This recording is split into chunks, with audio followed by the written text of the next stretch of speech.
There were days when we were converting 80% of traffic to email. It was crazy. You are on track to do 15 million. What's your headcount right now? There's being lean and then there's that. Ryan Babenzien doesn't follow e-commerce trends. He invents them. This guy's a fucking genius. Steve Madden has snapped up Brooklyn-based D2C brand. Multi-million-dollar exit for Greats founder Ryan Babenzien. For his next act, he's building beauty powerhouse Jolie. Two things that drive me crazy: discounting and fucking Meta. Click-through rates live in the 0.03, 0.04 range. Nobody should be satisfied with that. We use AI really robustly. 10 years ago, you had to hire 10 people. You're gonna need 2. We're gonna do almost $50 million in our 3rd year in business, and we'll do double-digit EBITDA. I'm gonna put this out here. Where am I looking? That was a hot take. We need to go to Ireland. I've never been. Never been. No. Are you a golfer? No, not really. I should be. Golfing in Ireland, it's pretty good. It's pretty good. Yeah. You guys are pretty good at it over there. Yeah. Not that any of us golf. Not you 3. Not us 3. As a nation. Jack is very good. Is he? Jack is very good, yeah. Jack was trying to go pro, I think, before. Oh, wow. Actually did some... He did an amateur New Zealand tour or something, was it? That's fun. Yeah, I heard a funny story, and I don't know if Jack will deny this, but that he was on Sky Sports. It was like a tournament, I don't know which tournament it was, in Dubai or somewhere, and all his mates were watching it in the pub. I can't believe Jack is on Sky and he's doing really well in this tournament. And the commentators are like, and up next, Jack Pierce, who, calls himself Handsome Jack, or everyone knows him as Handsome Jack. And they're like, did he just make that up? Did Jack? Is that what Jack told them? We've known him our whole life. He's never said that. No one's ever called him that. Where is he? Is he gonna deny that? He's like average Jack. Nor have they ever called him that ever. No. Did he tell him that? Yeah, he thought it would take off. Didn't stick. Obviously, the main topic we'd love to talk about today is Jolie. But I think before we jump into that, your first major success was around Greats. As a founder, of course. One of the first digitally native footwear brands. Would love to know more about kind of that early D2C experience. Yeah, Greats really was the first digitally native sneaker brand. And I was at the tail end of the D2C cohort 1.0, where like if you put D2C on anything, you could raise money and start a business, whether it was socks or mattresses or pillows. And it was a really good experience. I mean, I had a prior history working at footwear, both at Puma and K-Swiss, so sort of bigger footwear brands, and understood the industry and thought, sneakers would make sense. And for a while, it was leading the pack, and there were others that then followed. What I think we all realized, or at least the capital and the founders realized, that D2C is not a business model. And this should not be something that you throw capital at the volume they were, just because you had a website. Yeah. And we've learned that, right? As an industry, I think we've learned that. D2C is a great distribution channel, but that's what it is. It's a distribution channel. It's not a business model. And in 2014, people looked at it as a model. Is it the first distribution channel because of its low access or EV access? I think that's right. Yeah. I still think, and Jolie's an example of this, we launched digital first. It is the smartest and most efficient way to launch a brand. I just don't think you can scale a brand very far with that sole channel. Yeah. Interesting. Those early days of Greats, you were selling direct to consumer. Were Facebook ads big at the time, or what were your main marketing channels? They were big then, and they're still big now. But, I think Meta, when a business makes money every quarter more than the last one, it signals that something's unfair about that relationship. And I've always felt that way. Even at Greats, where we didn't advertise on Meta for a year. Ultimately we did, but it was not our lead channel. We didn't spend the most money there. And I think demand is created around brand in other ways and not on Meta. Meta is an awareness tool. It's a reminder tool, but it doesn't make somebody go, man, I really need that thing. Yeah. That is demand, and demand is created through brand, and that happens in many other ways, but little digital thumbnail ads are usually not it. It's funny because when we speak to founders, there's sometimes this default, which is, I guaranteed a return there. So that's where my money's going. I can risk it more in a different channel or different distribution, but I know if I put this much money into Meta, I'm guaranteed this return, and therefore that is my primary channel. But you just think of that as completely different. Oh, I think the platform is best at taking the most credit. Okay. I would ask every one of those founders, and I do, because this is my peer set, if Meta was so good, then why are you guys all losing money? Because like most of these brands are still unprofitable. So just because you can think you can measure it, and the measurement is a nice way to say it, it's bullshit in reality. Like I said, they're better at taking credit, and there's this perception that they're adding the value, but they're not, because at the end of the month, the end of the quarter, the end of the year, you're still losing money. Well, how good is this it's channel? like it takes away a fear. And you can look at the ROI. False sense of security, Exactly, yeah. psychological dysfunction. Yeah. I understand why people do it. Yeah. But if you want to build a profitable business, that's not the way. Yeah. We interviewed a couple of guys, actually Super Affiliate, who we work with, and what was Anders, I think, said that the brands they work with, if you added up all the revenue that their channels claim to generate for you, you could generate 4 times as much revenue as you actually do. Yeah. The circle never gets squared when you actually do the math. And affiliates is a great example of a really great channel with real revenue that usually is profitable. And I think this is sort of what we're learning as an industry, that if you're spending the majority of your money on Meta, it's unlikely that you're going to be profitable. When you think of your early days at Greats versus what the D2C industry looks like right now, do you think it's gotten easier or tougher for companies launching?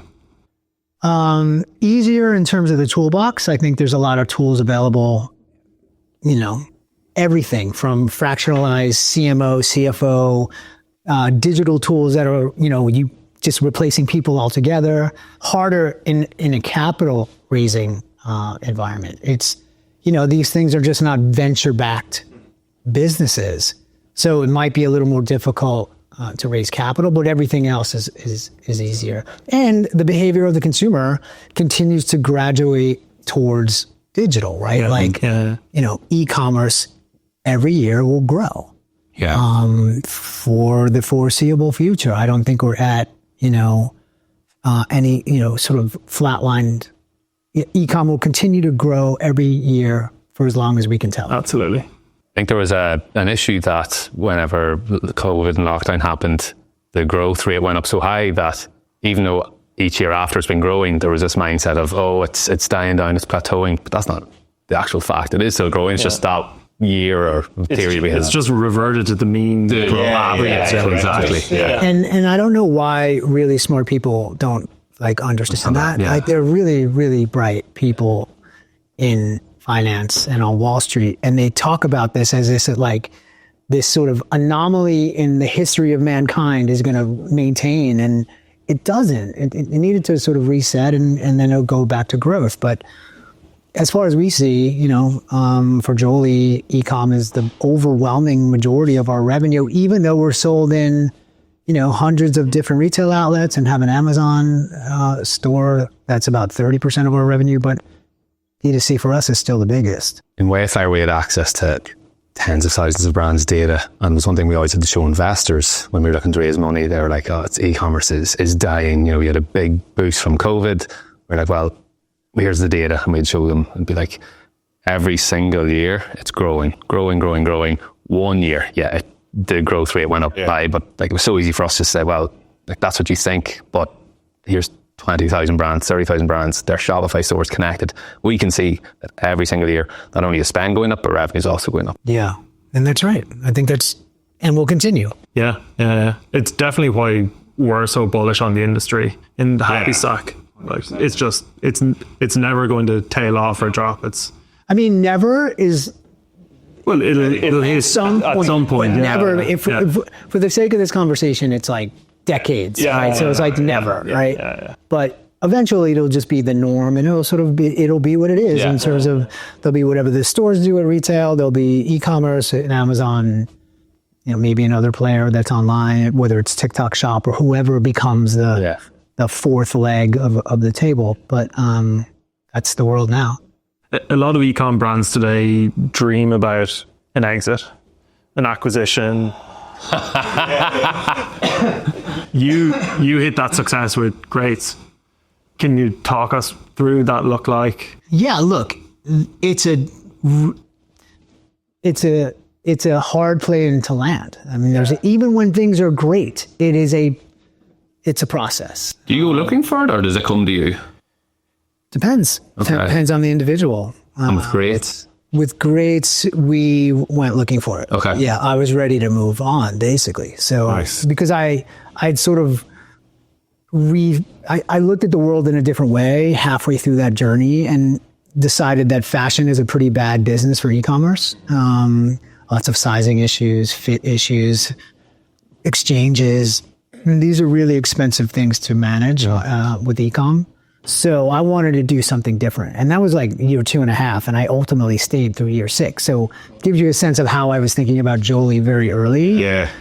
Which helped me inform building a business we can talk about in a second. But yeah, we went looking for it and, was fortunate enough to land it at a big, multi-billion-dollar publicly traded footwear brand. Crazy. And stayed on for a year and then started Jolie. And did you go and pick out potential buyers and then just go out and start calling them, trying to get meetings and things like that? I had met Steve Madden, the man, and the leadership team very early on in the Greats journey. Okay. Because we made a lot of noise. We were the first ones to do it. We were written about everywhere all the time. We were doing really cool things. And they were like, hey, we'd love to meet you. You make shoes, we make shoes, that sort of thing. And he's really funny, and he's sort of all the things you think about if you've ever seen read his book or seen him in any interviews. He's a colorful guy. So we just kept the relationship. And then I was ready, and I was sort of like, I'm ready. And they were like, great. Nice. So it doesn't always go that way. Yeah. Did you, when you were running, say, Midnight City, ever think that far ahead, or was it more about the day-to-day for now and just growth? Day to day. Day-to-day, yeah. Survival mode. And what stage then do you actually decide, okay, now's the time, I'm in a place where this could happen and this makes sense for me? So this is I've thought a lot about this. You're talking about managing a business day-to-day survival. That's the wrong time, which means I think everybody should be thinking about the exit before you even start a company, because or what the outcome is they want. Let's start there. Most people are, if they're not being honest with what they want, then they're going to fail.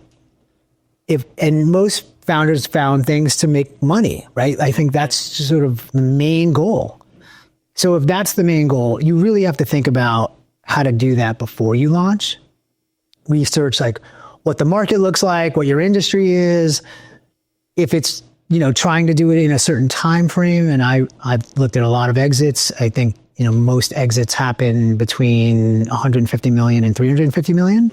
That's sort of the bigger piece of all exits.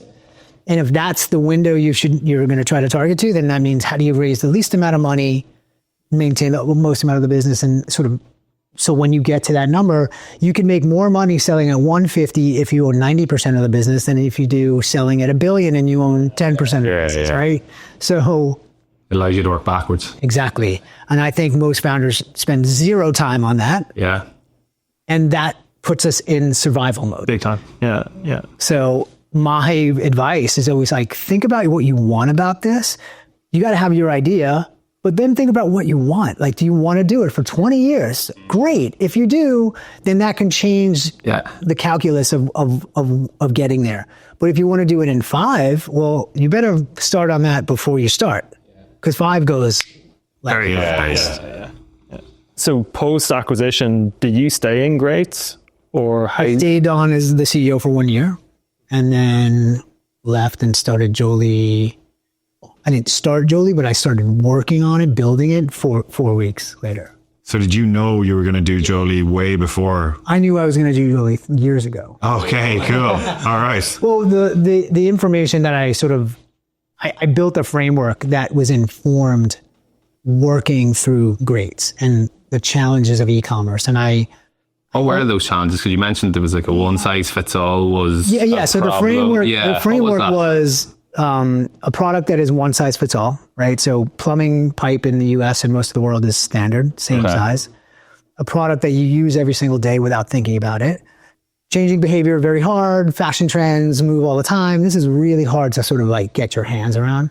And a product that focuses on vanity, because we all sort of invest in ourselves, and it's really the part of your the wallet that you protect the last. Those were the three things that made up the framework. And then years later, I sort of researched water, realizing that water was causing a lot of skin and hair problems. So the sort of framework, problem, and then solution. And the solution was, I'm going to create a beauty wellness company that purifies your water for better skin, hair, and health.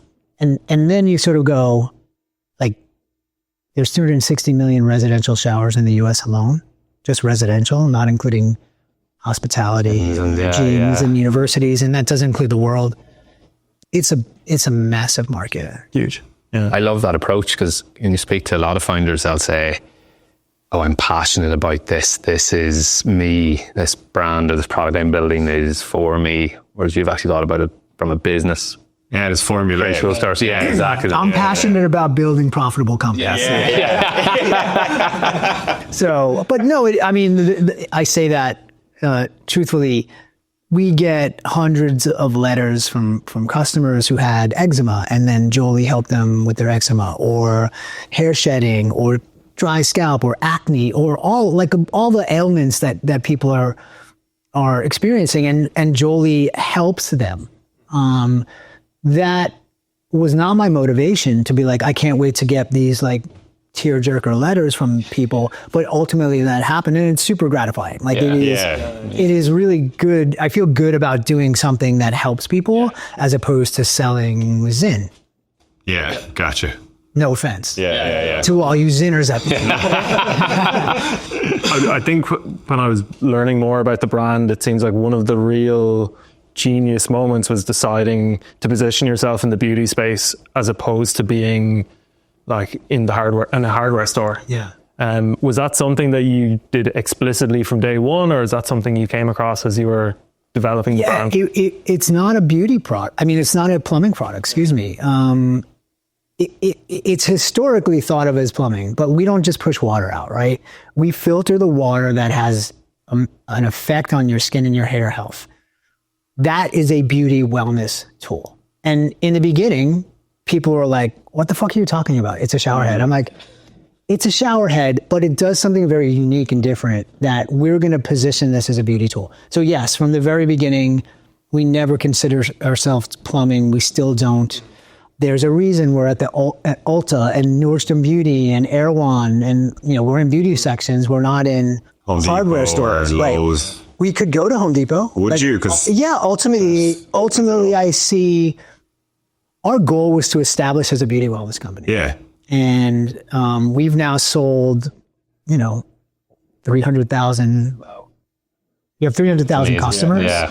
We've been written about in every beauty publication in the world. We were nominated for the fastest growing beauty award for Fast Company, beauty, business of fashion. Like we've been recognized by the industry and our peers and the consumer as now a beauty wellness company. Yeah.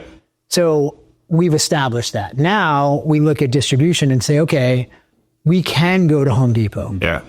We can, and we will. Yeah. Because it opens it up in two sides. It's They just sell beauty products, they sell things that are tangential, meaning Home Depot has lotion and things for guys that are working with their hands because they get really dry.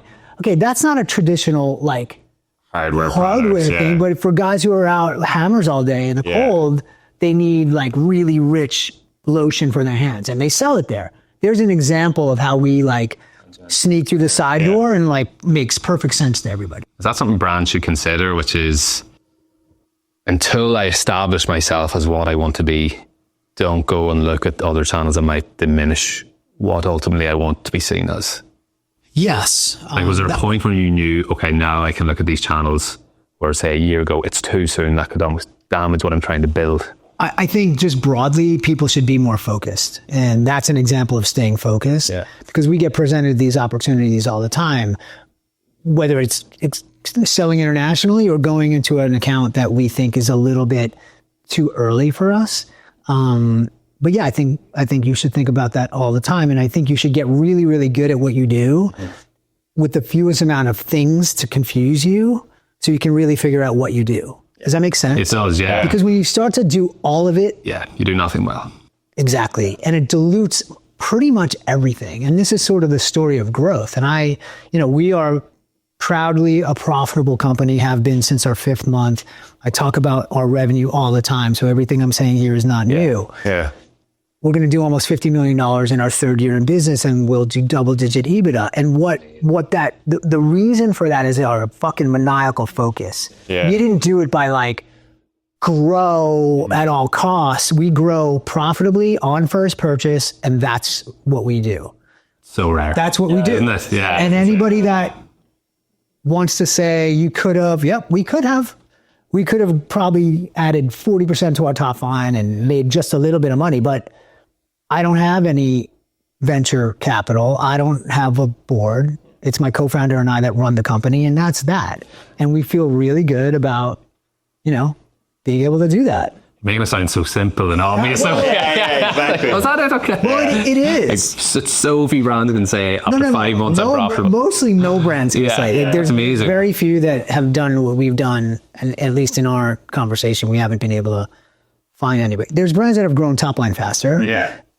There's very few brands that have grown to where we have in the time we've done it, in the way we've profited. But I think this is all a function of what capital you have, what their agenda is. This isn't a VC bashing session. This is venture capitalists needs to do things. They need to get certain returns, and they need to do it over a certain amount of time. You need to know that, because if you take their capital, they're going to drive you to try to do that. Their agenda becomes your agenda. Yeah. Okay, that's a partnership. That's a relationship. But if you want to do something else, then don't take venture capital money. Yeah. We need a VC bashing session after. But the product is slick, really cool. Were you very hands-on in the early product development phase? Super hands-on still. And we have other products coming out, because our focus is water as it relates to your skin, your hair, and your health. And that means 3 areas of the bathroom: shower, sink, where you wash your hands, wash your face, and bathtub. So we'll be releasing those products in the future. But truthfully, I thought we'd have product 2 and 3 in the market already. Like, I thought by this time we would have already put out a second product, but the business grew so quickly with the one product. We still have one product, guys, in 5 colors. Like, that's also super rare. It shows you how big the problem is and how big the market is. Everybody has this problem. There's not a state in the country, in America, where people are not having water that's affecting their skin and their hair in a negative way. Everybody does it every day, right? So the behavior scale allows us to have one product.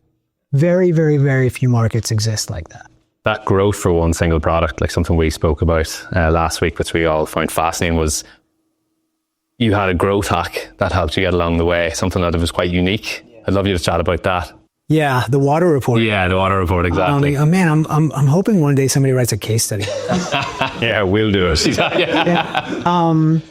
It just made sense to me that we knew we had an education potential problem. Like, if people didn't know what's in their water, they might go, my water's fine. Yeah. And we needed them to see, like, the chemical makeup of their water.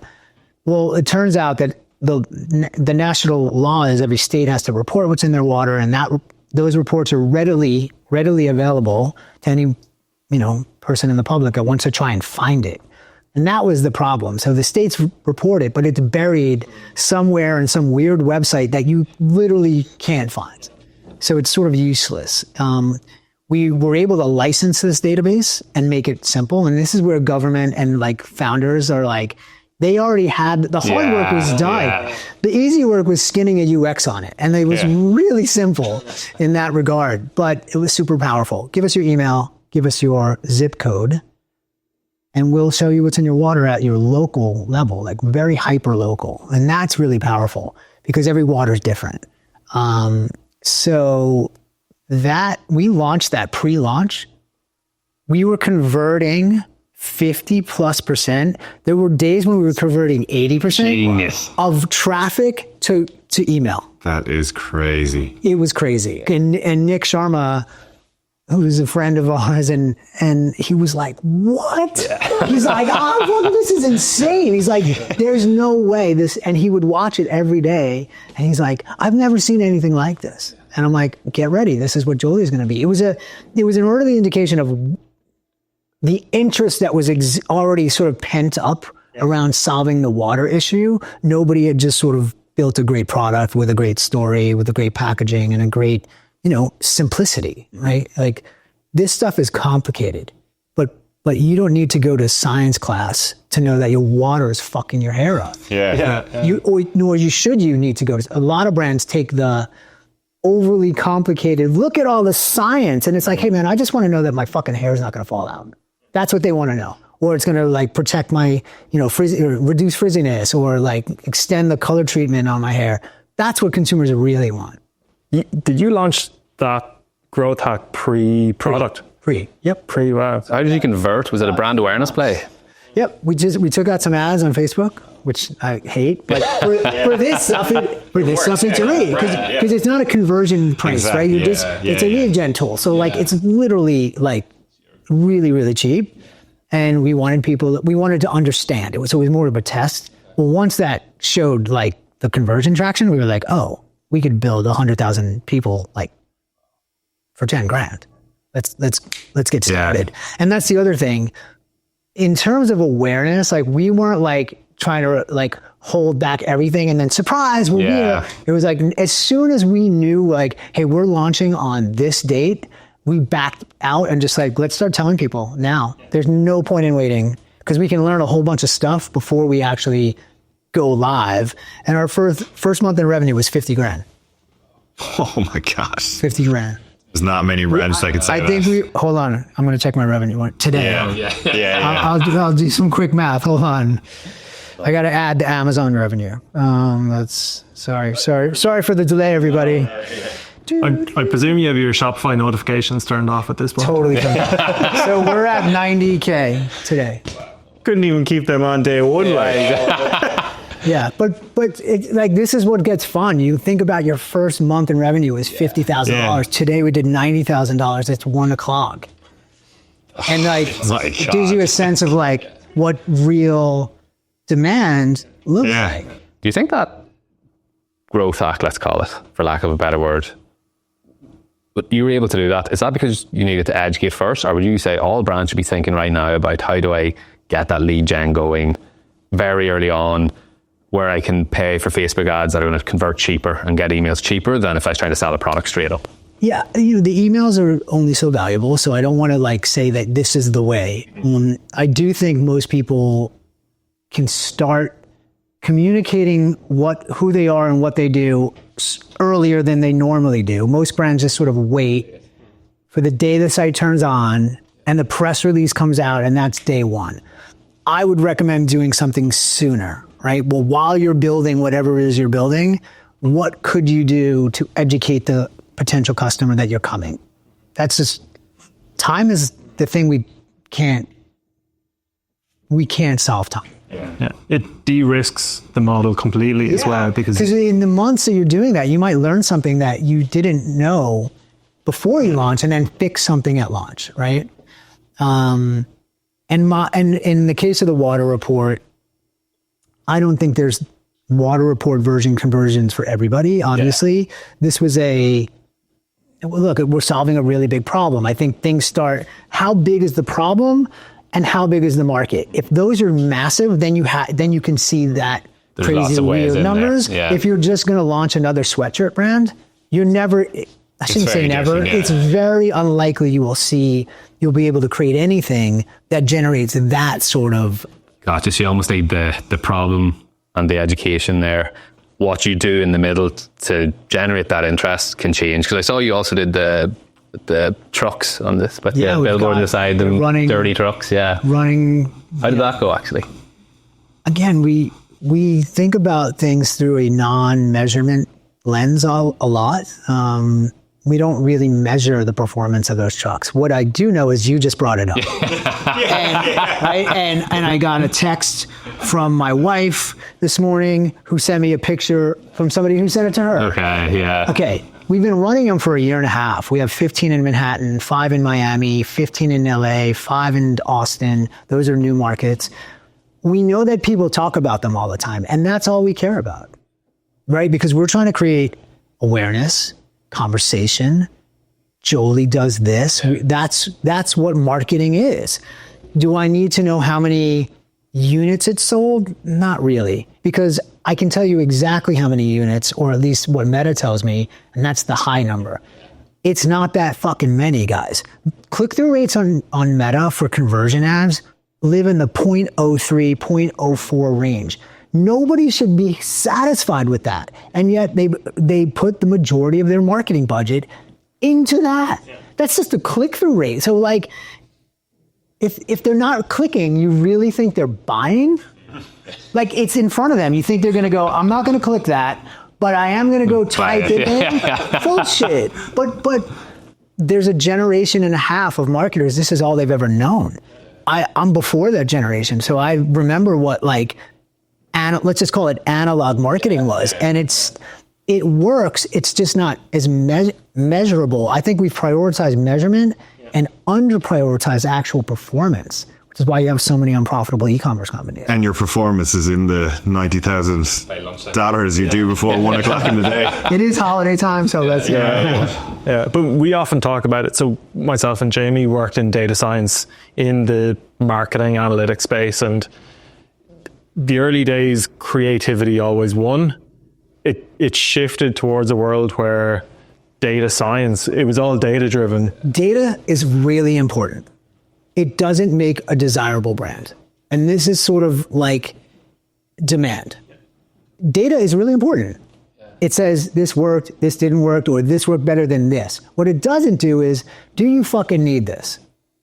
No, right? It doesn't say, I want to buy this brand over that brand. That happens like in the real world. Like why did New Balance go from almost, nowhere and ignored to like now everybody wants New Balance? That's a brand exercise, not a digital marketing campaign that created the demand. They started making better product. They positioned it on the right people. They showed up at the right events. That's what happened to New Balance. And New Balance is obviously a 55 or whatever year old company, but they were non-existent 4 years ago. And now they're one of the fastest, coolest. Is anybody wearing New Balance?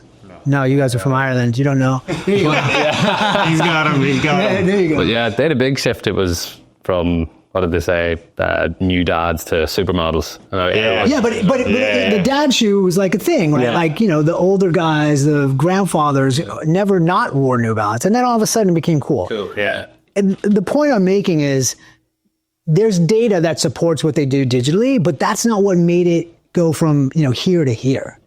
And data, I think, became The status quo. Yeah. and it doesn't get you there. Unfortunately, I wish it did. It'd be a lot easier. A lot more predictable anyway. Yeah. You are on track to do 50 million? Just under. Just under. What's your head count right now? 4. 4 people. 4 people. Just hired our 4th full-time employee in July. Wow, that is wild. So we were 3 up until a few mones ago. I hear some snickers in the back. He goes, Fucking hell. we keep talking about our philosophy at Happy Stack is be lean, but like there's being lean and then there's that. That's incredible. There's already 12 of us. Yeah. Again, look, Jolie's not a good example of how to try to replicate. I appreciate that more than anybody, but I think philosophically, lean, profitable, how do you get there as soon? Every brand has a different arc. Like our goal was to do it in a year. We did it in 5 months. your brand might go, yeah, we want to do it in 2 years, and we have a very clear way to do that, and you try to beat that by a little, or maybe you miss by a couple months. But if you're like, in 2 years we're profitable, and then 2 years comes and goes and you're nowhere near profitable, you have a very different problem that you did not think about, forecast for. You have a different problem, and you really gotta figure something out by that point. And the point is, like, every brand has a different capital need, headcount need, but everybody should be thinking, just because I raise money doesn't mean I'm going to go get the nicest office and hire the most people. The old model was raise capital, grow into it, hire people, grow into the growth. The new world, I think, and we're just seeing more and more of it, but so I think, is that raise less, get profitable, grow, profit. So. Was that possible back then when you were, say, with Greats versus Lyres, I suppose, as well? Yeah, Greats was profitable for the first 2 years. Sorry, possible to have such a lean headcount and have that. Well, again, different businesses need different headcounts. So I think because we're one product, because we're the market creator, because we're the first to market, we get to do it with less. Yeah.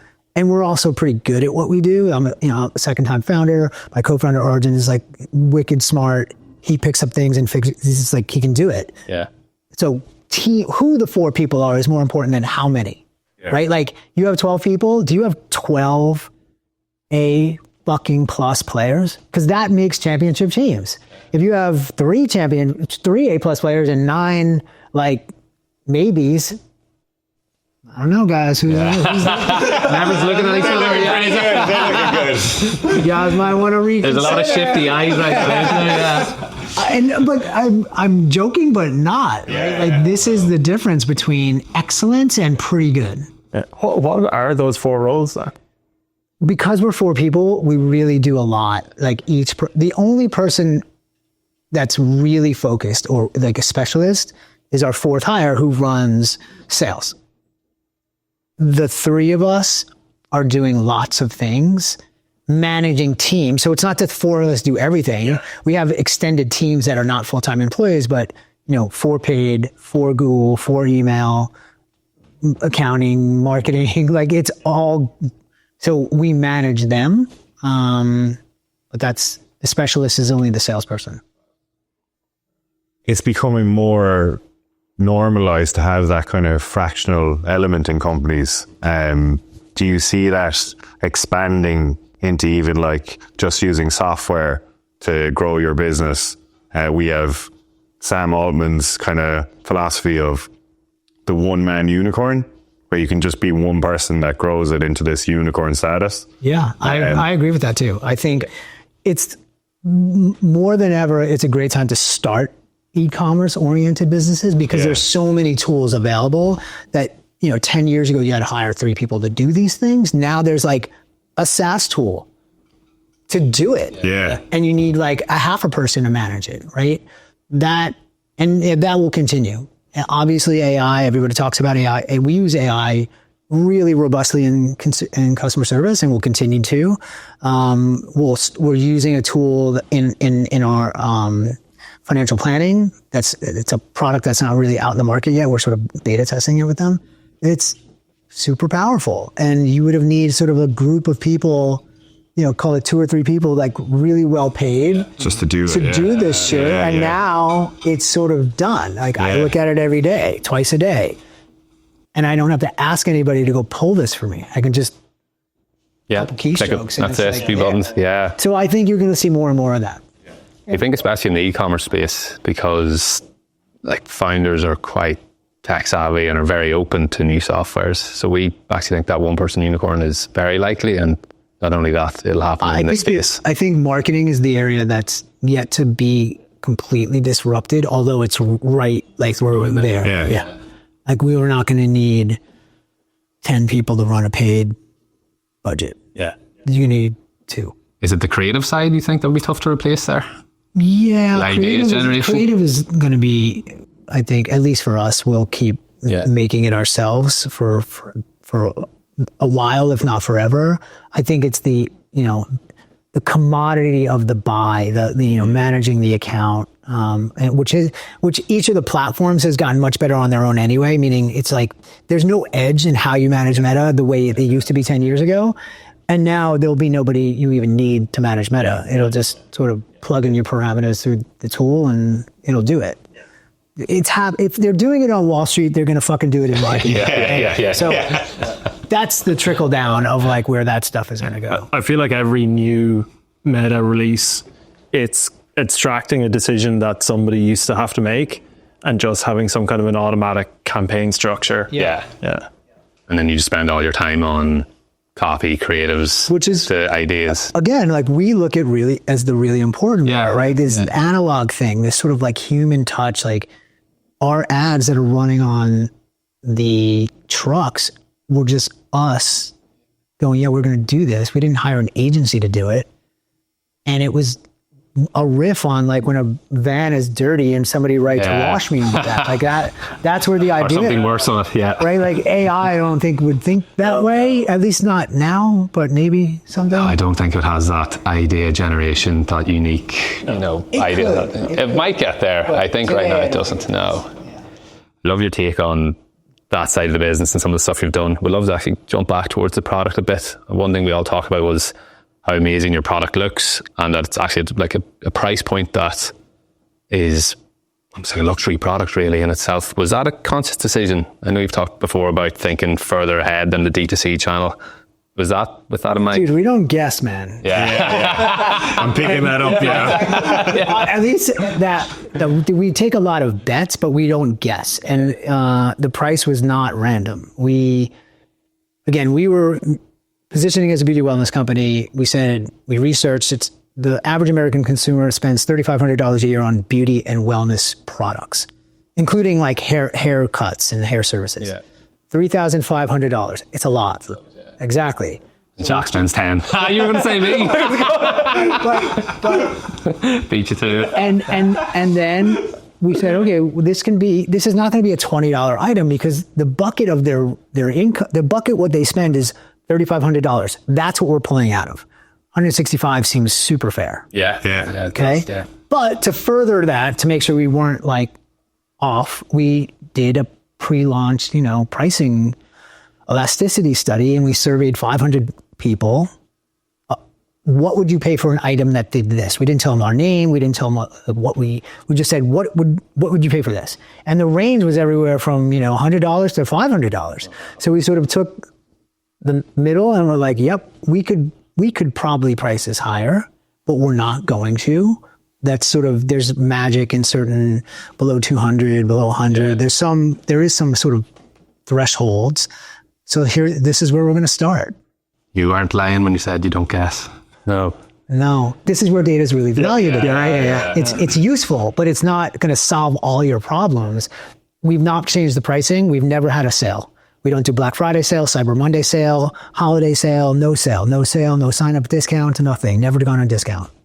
So that's something we've talked about before. It's controversial on Twitter. It definitely It definitely splits the community. What community? The e-com community. Who are they? On Twitter? On Twitter, yeah. Exactly. The trolls on Twitter. Fucking trolling the monetization.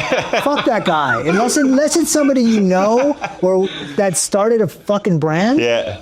Fucking ignore him. Yeah. Or her. Whoever says this shit. Again, focus. We ignore. We did a email when Trump said he's going to raise tariffs. We're like, okay, we're sending in an email. We're going to be very clear. Email is going to say, if tariffs go up, we're raising prices. You can buy Jolie up until that point. Right now, make sure you can lock it in. Fifth highest email we've ever sent in history. But then everybody screen grabbed it, put it on Twitter, and tried to make this a fucking political statement. I'm like, we're not engaging in this shit. We got calls from the Wall Street Journal. We got calls from all the reporters.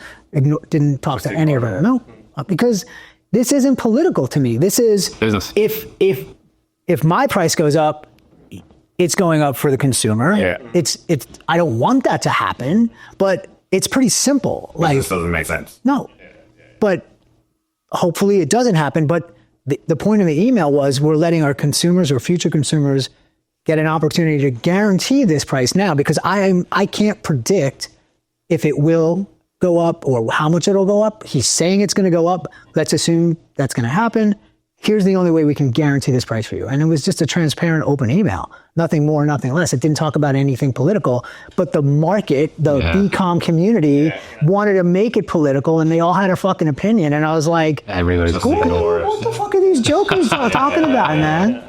And one of the guys, who I will not name, later emailed me, and he's like, because I wrote a follow-up on LinkedIn basically summarizing what I just said. And he's like, I hope that wasn't directed at me. I really respect what you're doing. And this fucking clown works for a company that buys Shopify brands that makes everything in China. I was like, mate, you're missing your business, brother. Like, anyway, yeah, I don't. So you don't take part in any of the sales? Listen to Twitter. I don't even have Twitter anymore. Yeah, that's fair. That's how I feel about it. So you don't take part in any of the sales, but do you still see a very big spike in Q4? Yeah, it's our biggest quarter. Yeah. So I do think, I don't think this is unique to Jolie. I think the season of Black Friday, Cyber Monday is more of a season and no longer a weekend. It used to be this like 4 days, massive. Yeah. Now it's sort of, because again, everybody goes on sale week, 10 days before, and they run it all the way through the end of the year. So it's still a huge revenue number for the period, but those 4 days are no longer, 80, I'm making that up. The majority of the revenue. It's just sort of spread out over a longer period of time. Our revenue in November, December will be massive compared to the other months. Even though there's no sale. Yeah. Gifting? Kind of additional gifting on top of core products? Yeah, we have a big... You do gift. Huge. Can I ask, if you say you don't guess, have you seen it not work where you run discounts and sales? Yeah, is that why? Like, have you tried it, or have you just seen it not work well? Okay, here's the thing about discounting. There's so many reasons why this is a horrible best practice, but it is the best practice of e-commerce. But here's why I don't understand that. You're selling this glass for $10, but if you give me your email, I'll sell it to you for 25% off. Okay, so now it's $7.50. You just took $2.50 of your margin, of a margin which you probably didn't have anyway. Yeah. And you flush it down the fucking toilet for an email. Like, it's the math doesn't work. So if you really need to incentivize somebody because your demand is so low, and this comes down to demand, the better the brand, the less discounting you need to do. Hermes, Chanel, right? Okay. I don't have 180 years to wait and build a brand, so I have to figure out a different way to do it. But you understand the point. If you really need to create demand, figure out, give them a free glass of gin or scotch or something. Yeah. Because what's less than $2.50? Okay, but has value. I don't know. Maybe it's a set of coasters, and these coasters cost me 12 cents to make, but the perceived value is $5. Get this glass and get a free set of coasters. So now you didn't give them a discount. You spend an extra 12 cents, so it costs you 12 cents. I'm using this as an example. That's a much better get you to buy something first and try it than giving away money. Because if you give away money before they even buy it, they're always going to wait for the sale. And this has been tried and true now over and over and over. Two things that drive me crazy: discounting and fucking Meta. No, but together, everybody asks, why are these brands unprofitable? After this, by the way, I'm going to put this out here. Where am I looking? I'm starting a fund because there is such a misunderstanding of how to run e-commerce companies, from private equity, venture capital, family offices. They are all looking at the wrong things. So I'm going to start one. Love that. Love it, yeah. Love it. That was a hot take. I'm one LP over here. Yeah. Dude, I just closed my round. Sweet. And you did too if I had any money. Yeah. So what's next for Jolie? Yeah, we're having so much fun. I mean, we're really having a good time, and we just want to build it. The truth is, I want everybody to have a filtering shower, whether it's a Jolie or not. I think that people need this product in their life, and we ultimately see everybody having one, right? There'll be many brands that get to play in the space. Jolie is the market leader by a long, long way. We intend to maintain that position forever. Retail is growing for us, but it's just, more of this. And we'll add a second product sometime next year, probably Q4, to solve one of those other areas that I talked about. And that's it. You talked about when you set up a business, you have a goal of where you want to go to, whether that's exit or working something for 20 years. Have you that for Jolie? Oh yeah, this is being built to sort of pass along to the next steward. We're having so much fun now, though. Yeah. I would say like, this is $1 billion company. I'm sure of it. I can show you 100 models that say exactly that. And you know, this brand will be doing over $100 million in revenue in the next 30 months. Very profitable. And essentially that's $1 billion brand, right? Like you can maybe it's 800 million or whatever. People would call that a unicorn. And that's only in the next two and a half years. Like what does it look like in 10 years? And, but it's built to bring attention to us because there's not a strategic in the world or a private equity firm in the world that doesn't want a business that looks like this. So it was built for that. Amazing. Love it. Unbelievable. Yeah. Ryan, it's been a pleasure. Thanks, guys. Thank you so much for that. Yeah, honestly, so insightful. Yeah. Appreciate it. Yeah. Thank you. Glad to be excited. Wow, round of applause.